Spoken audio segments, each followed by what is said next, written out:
नमस्कार दोस्तों, knowledge universe academy से मैं हूं डॉक्टर आशुतोष मिश्रा और मैं आज एक बार पुनः उपस्थित हूं आप सभी के समक्ष हिंदी साहित्य के बहुत ही महत्वपूर्ण प्रश्नों को लेकर। ये प्रश्न निश्चित रूप से आपकी तैयारी को एक नई दिशा देंगे और ये वे प्रश्न हैं जो कि बहुत सारे एग्जाम में आ चुके हैं। तो दोस्तों आइए इस वीडियो को शुरू करते हैं। तो क्वेश्चन नंबर दोस्तों 1 है और वो इस प्रकार है आपके स्क्रीन पे। किस कवि ने दादा भाई नौरोजी को विलायत में काला कहे जाने पर अपनी कविता में क्षोभपूर्ण प्रतिक्रिया व्यक्त की थी? तो दोस्तों इसका उत्तर है, आप कमेंट भी कर सकते हैं। इसका उत्तर है दोस्तों बद्री नारायण चौधरी प्रेमघन। बद्री नारायण चौधरी प्रेमघन ने जो है क्षोभपूर्ण प्रतिक्रिया व्यक्त की थी अपनी रचना में। ठीक दोस्तों, अगला क्वेश्चन है हमारा वो इस प्रकार से है कि वियोगी हरि को किस कृति पर प्रयाग हिंदी साहित्य सम्मेलन की ओर से 1200 रुपये का मंगला प्रसाद पारितोषिक पुरस्कार मिला था? तो दोस्तों ये था रचना उनका वीर सस्सई। ये बहुत ही कई बार क्वेश्चन पूछा जा चुका है। अगला दोस्तों क्वेश्चन है और वो आपके स्क्रीन पे इस प्रकार से है और वो है, भारतेंदु ने अपनी किस कविता में विदेशी वस्तुओं के बहिष्कार की प्रेरणा दी है? तो आप सभी को पता है वो कविता है प्रबोधिनी। ठीक है, ये भी क्वेश्चन कई बार एग्जाम में पूछा जा चुका है दोस्तों। और हमारा अगला क्वेश्चन है दोस्तों वो इस प्रकार से है कि जयति जयति राज राजेश्वरी जय जय परमेश पंक्ति किसकी है? तो दोस्तों ये पंक्ति किसकी है? ये है राधा कृष्ण दास की। दोस्तों अगला क्वेश्चन हमारा है आपकी स्क्रीन पे और वो इस प्रकार से है, कौन कवि भारतेंदु का फुफेरा भाई था? ठीक है, तो कौन सा कवि था भाई वो? तो वो था कवि दोस्तों, वो कवि का नाम है राधा कृष्ण दास। केवल आप लोग इस क्वेश्चन को, इस वीडियो को केवल सुन भी लेंगे तभी आपके लिए ये वीडियो काफ़ी बेनिफिशियल होगा दोस्तों। तो केवल इसको सुनते रहें, पढ़ते रहें, तैयारी आपकी अपने आप धीरे धीरे बढ़ती जाएगी, क्योंकि सुनने से भी बहुत ज़्यादा आदमी को नॉलेज होता है। तो दोस्तों अगला क्वेश्चन आपकी स्क्रीन पे है, हिंदुस्तान का नारा किसने दिया था? तो हिंदुस्तान का नारा दिया था हमारे प्रताप नारायण मिश्र जी ने। ठीक है, ये भी क्वेश्चन टीजीटी पीजीटी में कई बार पूछा जा चुका है दोस्तों। अगला दोस्तों क्वेश्चन हमारा है आपकी स्क्रीन पे वो इस प्रकार से है, वो है, बद्री नारायण चौधरी प्रेमघन ने उर्दू में गज़ल आदि की रचना किस उपनाम से की थी? तो आप सभी को पता है अब्र नाम से इन्होंने रचना की थी, अब्र। ठीक है, तो दोस्तों अगला क्वेश्चन हमारा है क्वेश्चन नंबर 8, वो इस प्रकार है, अंग्रेजी काव्य कृतियों के भाषांतरण का आरंभ किस युग में हुआ? तो आपको सभी को पता है वह भारतेंदु युग में हुआ था। दोस्तों अगला क्वेश्चन हमारा है आपकी स्क्रीन पे और वो इस प्रकार है कि खुसरो जैसी पहेलियाँ और मुकरियाँ किसने लिखी है? तो सबको पता है आप लोगों को, वो भारतेंदु जी ने भी ठीक खुसरो के प्रकार की, जैसे इन्होंने खुसरो ने लिखा है पहेलियाँ और मुकरियाँ, ठीक उसी प्रकार से हमारे भारतेंदु हरिश्चंद्र ने भी लिखा है पहेलियाँ और मुकरियाँ। ये क्वेश्चन नेट में कम से कम 5-6 बार तो क्वेश्चन आया ही है मेरी जानकारी में। अगर आपकी जानकारी में इससे ज़्यादा बार आया है तो आप लोग कमेंट करके बता सकते हैं। तो दोस्तों अगला क्वेश्चन आपकी स्क्रीन पर है वो जो है इस प्रकार से है, क्वेश्चन नंबर 10, वो है, समस्या पूर्ति किस युग की लोकप्रिय काव्य पद्धति है? तो दोस्तों ये है भारतेंदु युग की काव्य पद्धति है ये।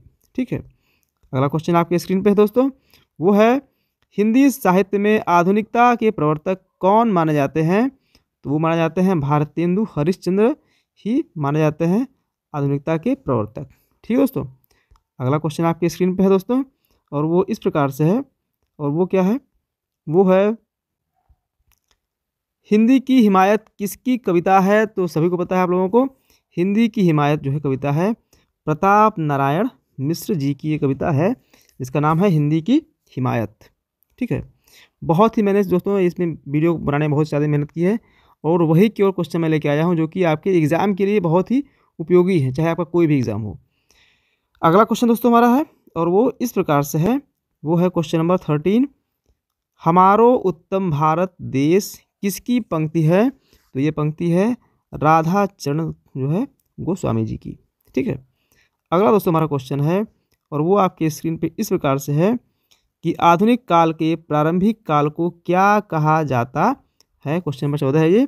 तो आधुनिक काल के प्रारंभिक काल को पुनर्जागरण काल या भारतेंदु युग की संज्ञा दी गई है। ठीक है, तो ये भी क्वेश्चन बहुत ही इंपॉर्टेंट है, कई बार पूछा जा चुका है। ये क्वेश्चन एक्चुअली ARO और RO में आ चुका है। तो ये TGT PGT के लिए तो इम्पॉर्टेंट है ही, नेट के लिए भी इम्पॉर्टेंट है, साथ ही सुपर नेट के लिए भी इम्पॉर्टेंट है, RO ARO और जो भी एग्ज़ाम होते हैं वनडे के उनके लिए भी क्वेश्चन ये सब बहुत इंपॉर्टेंट है, क्योंकि ये इस क्वेश्चन को मैं कई बार देख चुका हूँ, बहुत सारे पेपर में जो क्वेश्चन आ चुका है। तो आपको पता होना चाहिए आधुनिक काल के प्रारंभिक काल को क्या कहा जाता है। तो इसे पुनर्जागरण काल या भारतेंदु युग के नाम से इसे जाना जाता है। दोस्तों हमारा अगला क्वेश्चन है और वो आपकी स्क्रीन पे इस प्रकार से है। आधुनिक काल को गद्य काल किसने कहा था। बहुत वेरी इंपॉर्टेंट क्वेश्चन दोस्तों है ये, बहुत इंपॉर्टेंट क्वेश्चन। आधुनिक काल को गद्य काल कहा था हमारे आचार्य रामचंद्र शुक्ल ने। ठीक है, आचार्य रामचंद्र शुक्ल ने बहुत सारी बातें कही हैं। और अगर आप हिंदी साहित्य के विद्यार्थी हैं या फिर अगर आप हिंदी का गहन अध्ययन करना चाहते हैं तो आप पास जो है आचार्य रामचंद्र शुक्ल का हिंदी साहित्य का इतिहास तो बुक होना ही चाहिए, क्योंकि अगर आप हिंदी का रिसर्च कर रहे हैं या फिर हिंदी की तैयारी कर रहे हैं तो अगर आप रामचंद्र शुक्ल का हिंदी साहित्य का इतिहास लेते हैं, उसमें बहुत डीपली दिया हुआ है, तो मैं आपको रिकमेंड कर सकता हूं, क्योंकि मैंने उस बुक को पढ़ा है। तो आप उस बुक को लें और अपनी तैयारी को एक नई दिशा दें। साथ आप हमसे तो पढ़ ही सकते हैं, जुड़ सकते हैं। ठीक है दोस्तों, अगर वीडियो आपको ये अच्छा लगे इस वीडियो को लाइक भी करते रहें, क्योंकि वीडियो बनाने में दोस्तों बहुत ज़्यादा मेहनत लगती है। और समझिए कि रात को इसमें 12 बज रहा है, क्योंकि हमारे यहाँ पे कुत्ते बहुत भौंकते हैं शाम को और दोपहर में भी, तो वीडियो बनाना संभव नहीं हो पाता है। इसमें लगभग 12:30 पौने 1 हो रहा है रात के, और मैं रजाई के अंदर बैठ के और साउंड अगल बगल से ना आए इसलिए ढका हुआ हूँ और ठंडा चूक लग रहा है, वीडियो बना रहा हूँ आप लोगों के लिए। तो दोस्तों आपसे मेरा विनम्र निवेदन है कि थोड़ा सा आप भी थोड़ा सा कष्ट करें, वीडियो को लाइक करें और संबंधित लोगों तक इसे शेयर भी करें, जिससे कि सबका लाभ दोस्तों हो सके। ज़्यादा मैं नहीं बात करूँगा, आगे चलता हूँ आपको लेके। वो है क्वेश्चन 2 हमारा दोस्तों, भारतेंदु युग को पुनर्जागरण काल की संज्ञा किसने दी थी। तो भारतेंदु युग को पुनर्जागरण काल की संज्ञा दी थी हमारे डॉक्टर नगेंद्र जी ने दी थी। ठीक है दोस्तों, हमारा अगला क्वेश्चन है और वो इस प्रकार से है आपकी स्क्रीन पे। भारतेंदु युग के प्रमुख अलंकारवादी कवि कौन हैं। तो भारतेंदु युग के प्रमुख अलंकारवादी कवि हमारे हैं दोस्तों लच्छीराम या ब्रह्मभट्ट। लच्छीराम कहिए या फिर ब्रह्मभट्ट कहिए, मतलब एक ही है। ठीक है दोस्तों, हमारा अगला क्वेश्चन है और वो आपकी स्क्रीन पर इस प्रकार से है। नवरात्र के पद शीर्षक कविता किसकी है। तो नवरात्र के पद शीर्षक कविता है ये हमारे प्रताप नारायण मिश्र जी की कविता है। ठीक है, अगला क्वेश्चन हमारा दोस्तों है वो है सूर्य स्त्रोत नामक भक्तिपरक कविता किसकी है। तो सूर्य स्त्रोत नामक भक्तिपरक कविता जो है वो है हमारे बद्री नारायण चौधरी प्रेमघन। ठीक है, इनकी रचना है। अब एग्जाम में देगा प्रेमघन ऑप्शन में रहेगा, ठीक है, या फिर पूरा नाम रहेगा। आप समझिएगा कि बात इन्हीं की हो रही है।